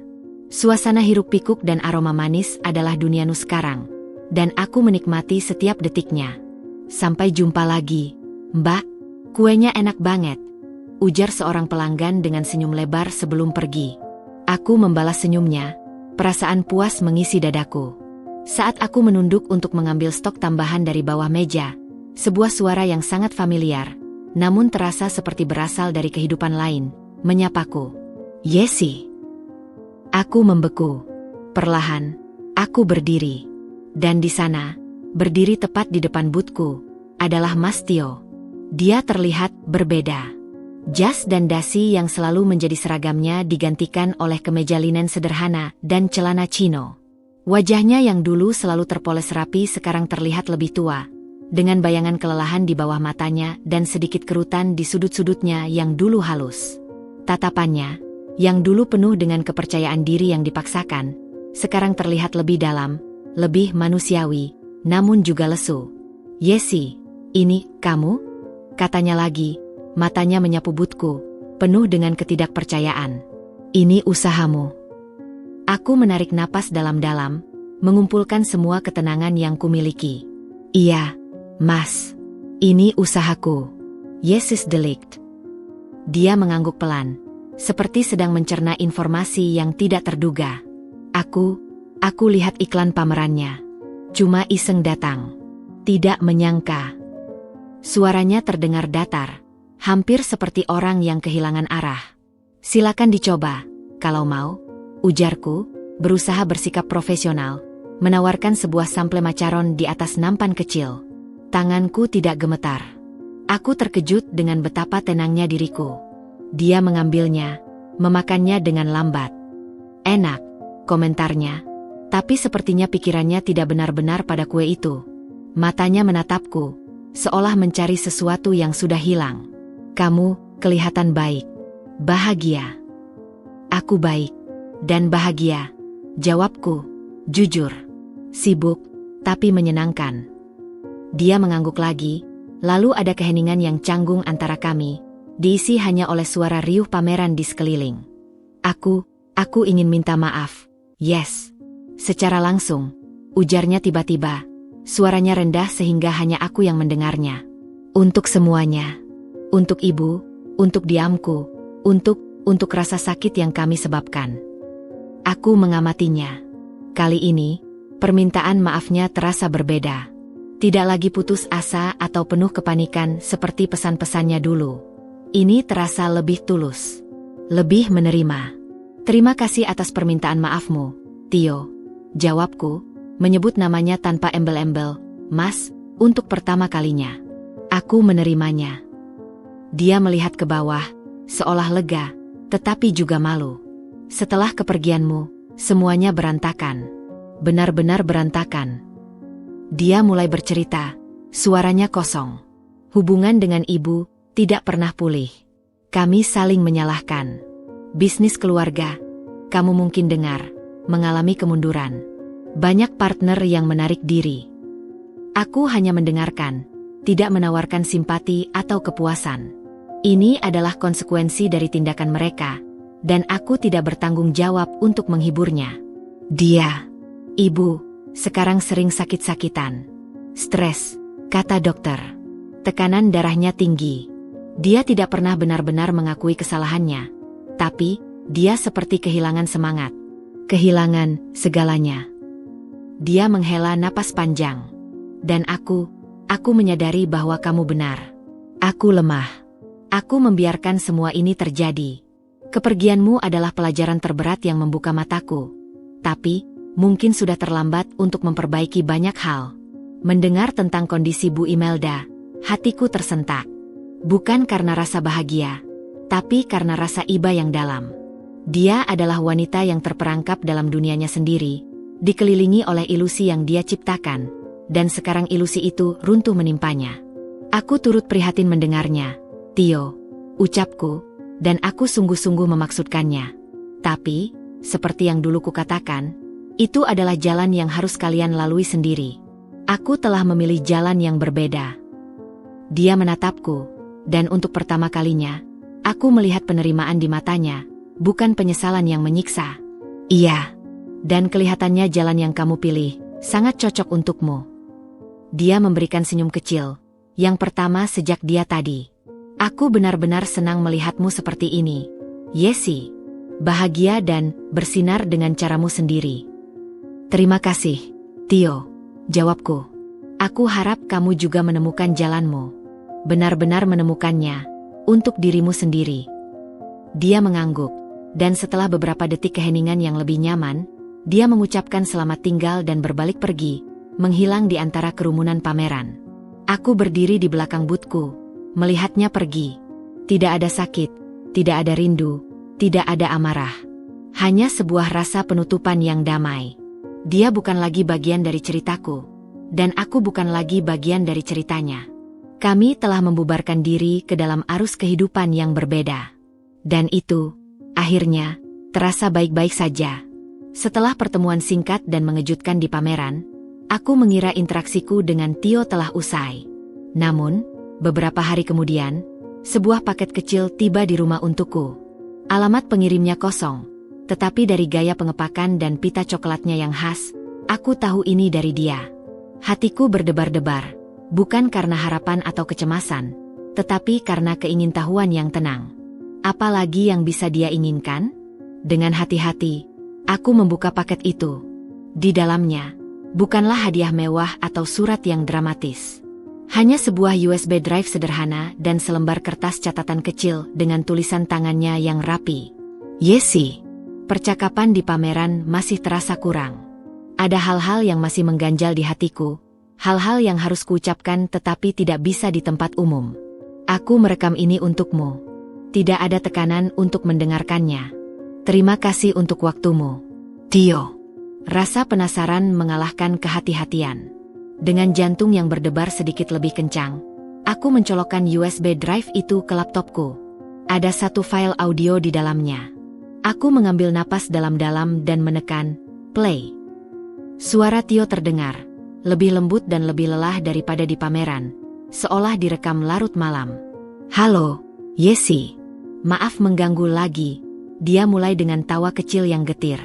Aku tahu kita sudah bicara, tapi ada sesuatu yang masih ingin kukatakan. Lebih jujur, lebih dalam. Ada jeda, diisi oleh suara tarikan napasnya yang dalam. Pertama, aku ingin mengakui sesuatu. Sesuatu yang memalukan. Suaranya bergetar.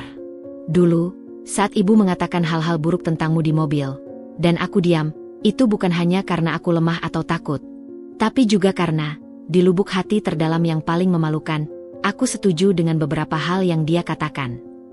Mendengar ini, dadaku sesak. Tapi aku terus mendengarkan. Aku setuju bahwa kamu aman.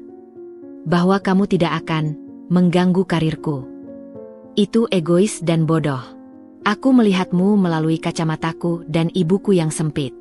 Aku memandangmu sebagai bagian dari rencana hidupku yang sempurna, bukan sebagai seorang manusia utuh dengan impianmu sendiri. Suaranya pecah. Aku minta maaf, Yesi. Aku minta maaf karena tidak pernah benar-benar melihatmu. Aku hanya melihat sebuah ide tentangmu. Air mata menggenang di mataku, tapi bukan air mata sakit. Ini adalah air mata untuk sebuah kebenaran yang akhirnya diakui, untuk sebuah penutupan yang tulus. Kedua, lanjutnya, suaranya lebih stabil, tentang ibu. Keadaannya semakin memburuk. Dokter mendiagnosisnya dengan anxiety disorder dan depression yang parah, dipicu oleh stres. Dia seperti bayang-bayang dirinya yang dulu. Dia jarang keluar rumah, bahkan untuk arisan. Dia kehilangan semangatnya. Dan melihatnya seperti itu, menyadarkanku bahwa kami berdua adalah korban dari ilusi yang sama. Ilusi kesempurnaan, gengsi, dan kontrol. Dia terdiam sejenak, dan aku bisa mendengar isakannya yang tertahan. Aku tidak membencinya lagi, Yesi. Aku hanya sangat sedih. Sedih karena waktu yang terbuang, karena cinta yang terdistorsi oleh hal-hal yang tidak penting. Aku sekarang sedang dalam terapi, mencoba untuk memahami semua ini, mencoba untuk memaafkannya, dan memaafkan diriku sendiri. Suara terapisnya? Itu adalah langkah yang sangat besar baginya. Aku merasa sebentuk harapan untuknya, untuk pertama kalinya. Terakhir, katanya, suaranya lebih ringan, aku ingin benar-benar mengucapkan selamat untukmu. Bukan hanya sekadar seperti di pameran. Melihatmu di booth MU, dengan percaya diri dan cahayamu sendiri, itu menyakitkan, karena mengingatkanku pada apa yang telah kulewatkan.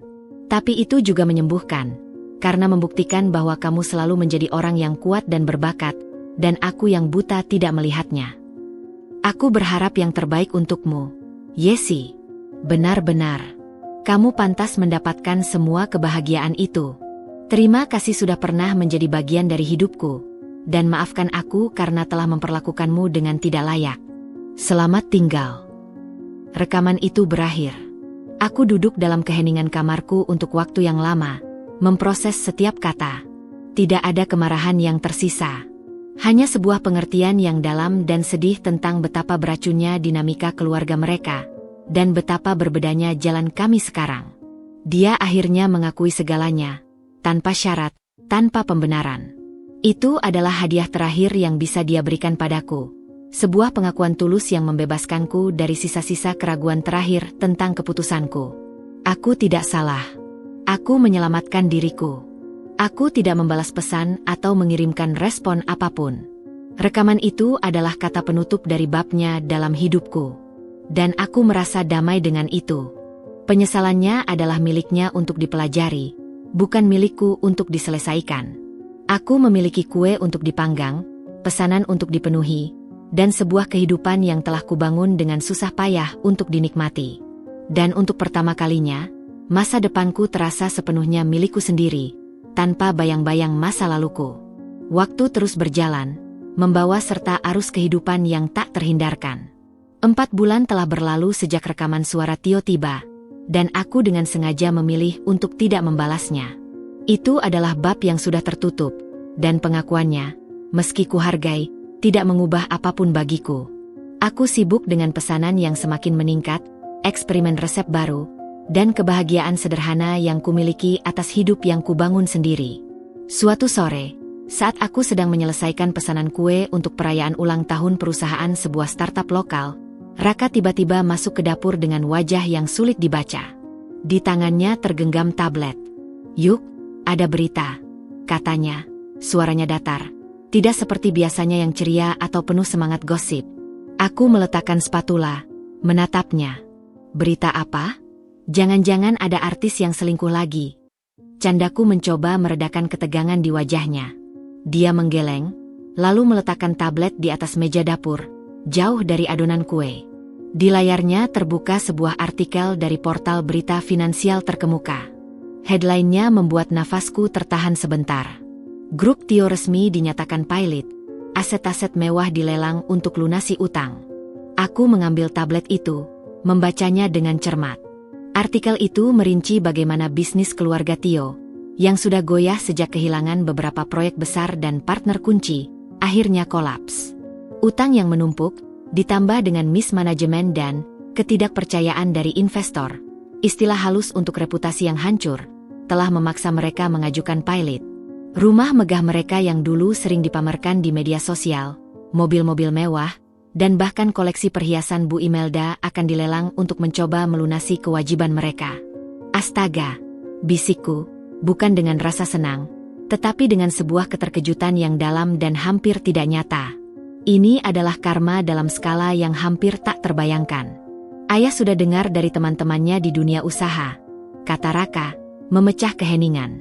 Katanya, setelah proyek dengan grup Anton batal, banyak bank dan investor yang mulai menarik pinjaman dan dananya. Mereka seperti domino yang jatuh satu persatu. Dan kata orang, kondisi Bu Imelda yang semakin buruk membuat Pak Tio, ayah Mas Tio, tidak fokus mengelola bisnis. Jadi, semuanya ambruk. Aku membayangkan keluarga itu. Bu Imelda, yang identitasnya begitu melekat pada kekayaan dan status, harus kehilangan segalanya. Mas Tio, yang dibesarkan dalam kemewahan, harus menghadapi dunia yang sama sekali baru. Ayahnya, yang mungkin selama ini juga hidup di bawah tekanan istrinya, kini menghadapi kegagalan di usia yang tidak lagi muda. Ini sangat besar, Ra, ucapku, menyerahkan kembali tablet padanya. Aku tidak tahu harus berkata apa. Yuk, lo pasti seneng dong, kan? Mereka jahat ke Elo, seru Raka, masih penuh dengan semangat balas dendam anak muda. Aku menggeleng, menatapnya dengan serius. Tidak, Ra. Aku tidak senang. Aku hanya terdiam. Ini seperti melihat sebuah gedung pencakar langit yang megah runtuh menjadi puing. Kamu tidak bersorak. Kamu hanya terpana dan sedih, bagaimanapun juga. Ibu, yang mendengar pembicaraan kami, masuk ke dapur.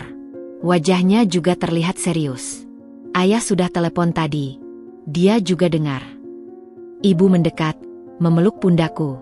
Ini adalah konsekuensi dari hidup yang dibangun di atas pasir, sayang. Bukan di atas fondasi yang kuat seperti integritas dan kejujuran. Apakah kita harus melakukan sesuatu? Menelpon mereka atau sesuatu? Tanyaku, rasa kemanusiaanku berbicara, meski mereka telah berbuat jahat.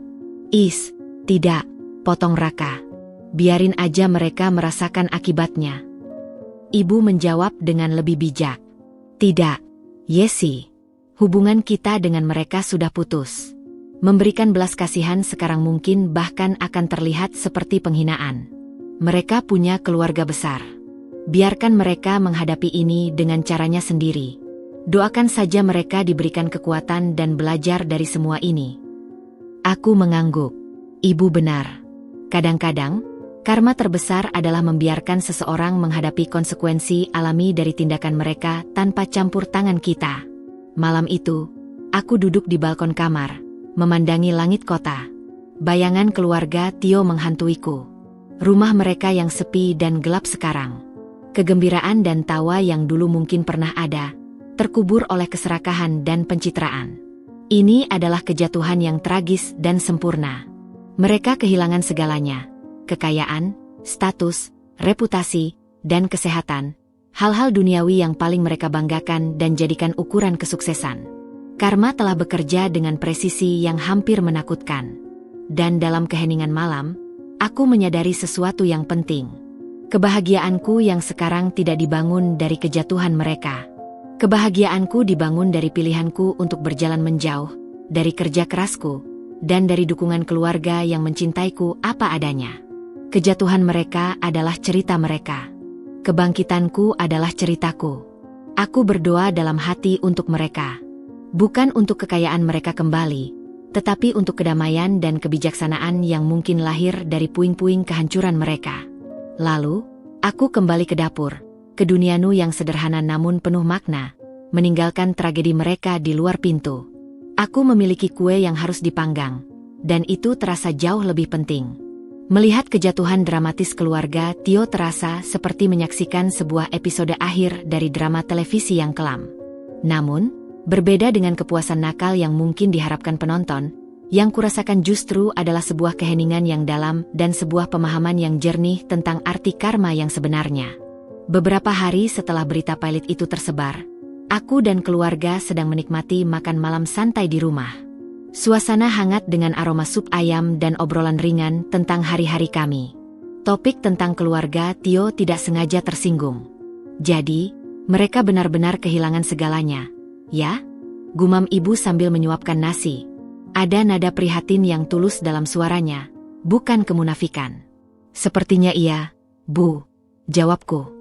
Menurut berita, bahkan rumah utama mereka sudah disita bank. Raka yang dulu paling vokal untuk balas dendam, kini hanya mengangguk pelan. Sedih juga, sih, kalau dipikir-pikir. Tua-tua harus mulai dari nol lagi. Ayah meletakkan sendoknya, wajahnya bijak dan tenang. Karma itu bukan tentang bersukacita atas penderitaan orang lain, anak-anak. Itu adalah sifat yang rendah. Dia menatapku. Karma adalah tentang hukum sebab akibat. Setiap tindakan punya konsekuensinya. Mereka menabur angin, maka mereka menuai badai. Itu saja. Perasaan kita tentang itu tidak mengubah fakta tersebut.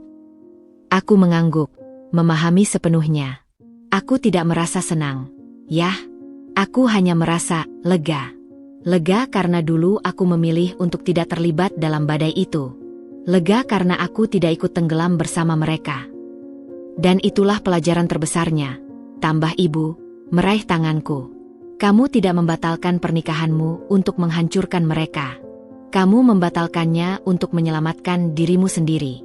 Kehancuran mereka adalah konsekuensi dari pilihan dan karakter mereka sendiri, bukan tujuanmu. Kata-kata ibu menyentuh relung hatiku yang paling dalam. Itu benar.